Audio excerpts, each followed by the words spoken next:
সে আমার কাছে just another person, হ্যাঁ, এবং আমার চোখে চরম অপরাধী।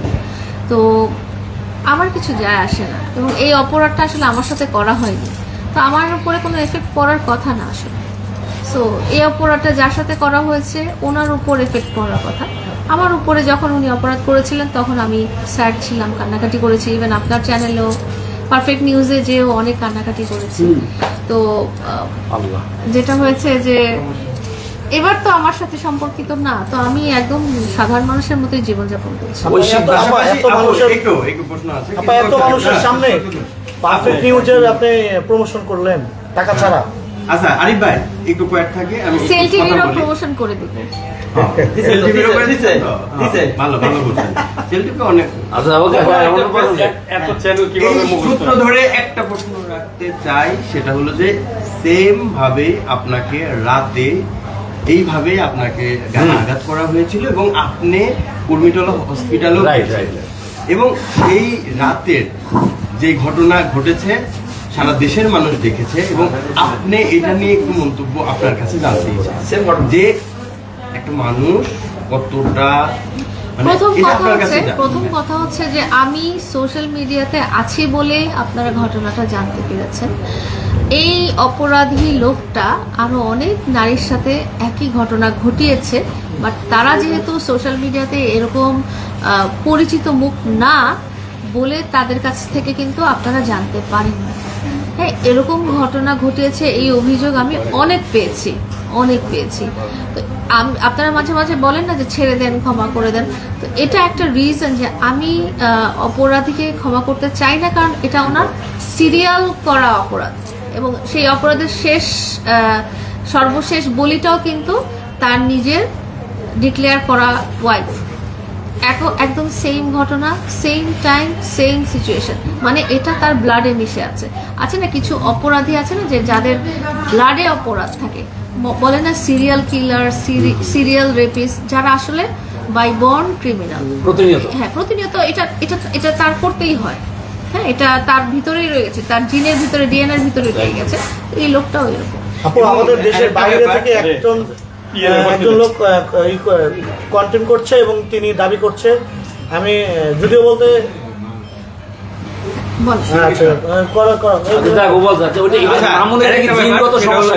উল্লেখযোগ্য যে বিষয়টা আরিফ ভাই যেটা বলতে চাচ্ছেন আমি সেটাই বলছি।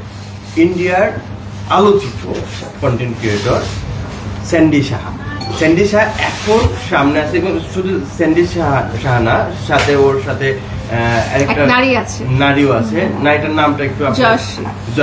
আচ্ছা, এই দুইজনই মন্তব্য করছে যে প্রিন্স মামুন স্যান্ডি শাহর মুখে হিসু করে দিয়েছিল, মানে এই ব্যাপারটা আসছে। এটা আপনি জানেন কিনা এটা একটু জানবেন। এটা আমি জানি। এটা ঘটনাটা আসলে আমাকে যখন আঘাত করা হয়েছিল ওই মোমেন্টেই কিন্তু স্যান্ডি সাহা দেশে ছিলেন, এবং একটা বড় ভাইয়ের বাসায় একটা অনুষ্ঠানে দেখা গেছে যে তারা আমাকে মিলিয়ে দেওয়ার চেষ্টা করছিলেন।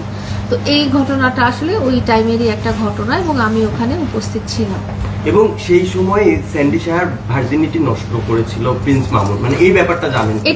এটা আমি দেখিনি, কিন্তু ওখানে এই ভদ্রলোকের বা এই মানুষটার অ্যাক্টিভিটিস খুবই উগ্র এবং নেগেটিভ ছিল। আমি দেখেছি যে জয়শ্রীর প্রতি খুবই অশালীন আচরণ করেছিল, জয়শ্রীকে নিয়ে খুবই ব্যাড টাচ করেছিল, সেই জিনিসটা আমি দেখেছি। স্যান্ডি যে ব্যাপারটা আপনি বললেন, এই জিনিসটা আমি নিজের চোখে দেখিনি, বাট স্যান্ডির সাথেও খুব খারাপ আচরণ করা হয়েছিল।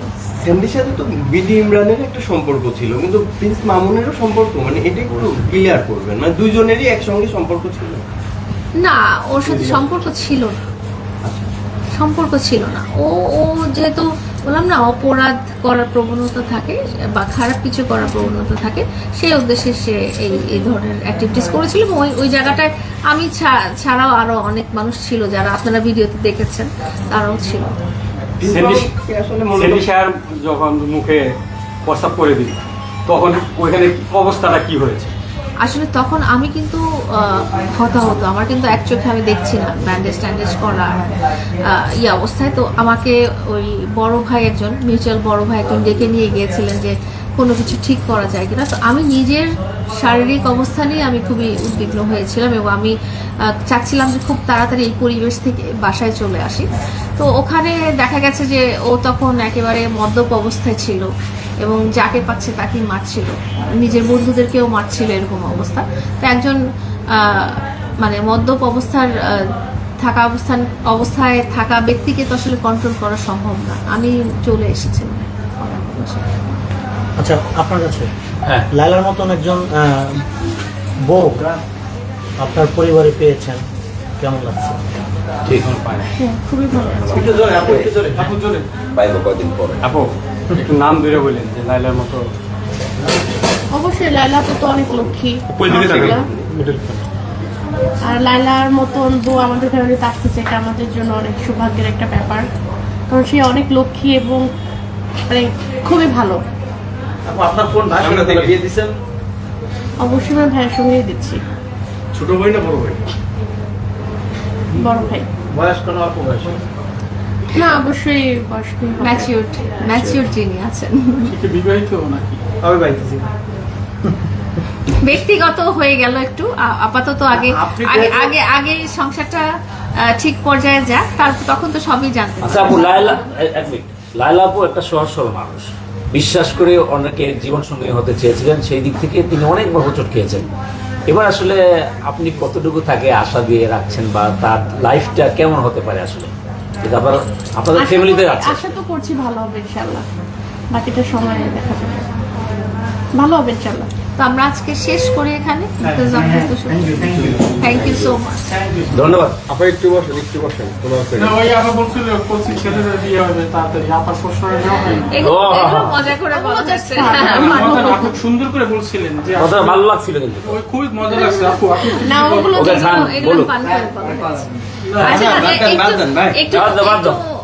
ওটা জাস্ট মজা না থাকলে তো আচ্ছা, হয় একটু না। মজা করতেই হবে। লায়লা, ওই যে ডায়লগটা জান, আলিফ কেলা ডায়লগ, ছেড়ে দে শয়তান, দেহ পাবি মন পাবি না। হ্যাঁ, ধরবে কে? ছেড়ে দে শয়তান। ধরো আবার হাত ধরো তারপর। হ্যাঁ, ধরুক আপু, ধরুক। এটা আরিফ ভাইকে না?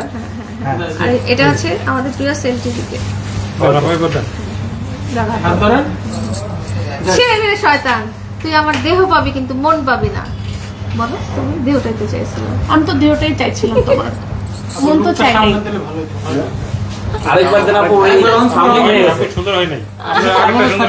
এনজি শর্ট হয়ে আপনি গেছে। বলবেন তোমাকে চেয়েছি, তোমার দেহ চাবো কেন, মন চেয়েছি। ডিরেক্টর আছে? যাবো না, যাবো। আমাদের মিশা ভাই কোথায়? মিশা ভাই কোথায়? আপুর সামনে। ছেড়ে দে শয়তান, তুই আমার দেহ পাবি কিন্তু মন পাবি না।